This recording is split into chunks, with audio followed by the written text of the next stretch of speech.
Queenstown, New Zealand, was always a constant in all of our lives. Queenstown was, a small town on the shores of Lake Wakatipu, with 2 ski resorts just inside the town limits, Coronet Peak and the Remarkables.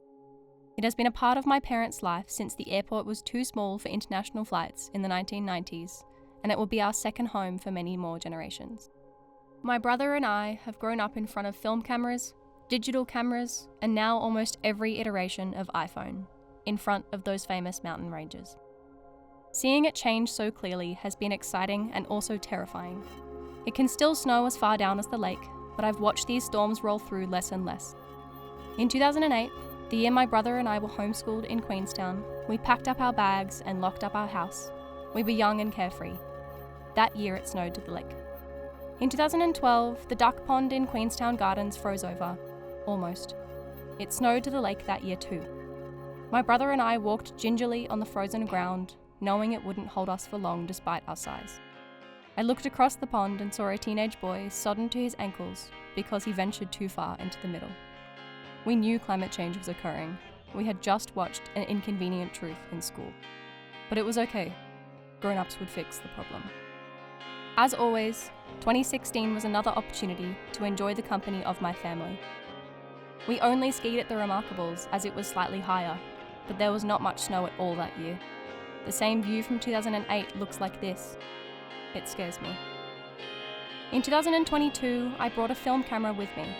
I wanted to capture that same nostalgia I felt when I saw film photographs of my parents in the 90s.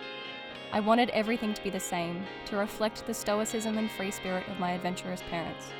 I craved something to keep me tethered to the past when climate change was changing our relationship to the future. The new adventure capital of the world was taking shape. That year, a large amount of the fir trees above the town had been cleared to make way for the Skyline and Luge expansion. I felt my childhood slipping away with each hack at the forest.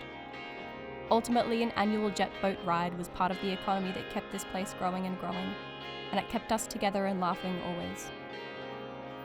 14 years after that first jet boat, I brought my boyfriend to Queenstown so he could see why I adored it so intensely. We did the same thing, taking a day trip up to Glenorchy to speed up Dart River to the foot of Mount Aspiring. For a long time, I thought I'd settle here, raise a family of my own to be just like ours. Now when I come to Queenstown, it makes me realise how much of my youth I still have to let go of. This place will be forever tied to the weightlessness of childhood. Now the weight on my still young shoulders is immense.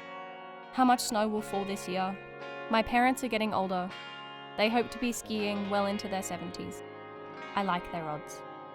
I cannot keep the Queenstown from 2008 in a jar because I am scared of getting older, sealed tight against warmer winds and the ticking of a clock. But none of that detracts from the way it has shaped me, and it will continue to for as long as I live.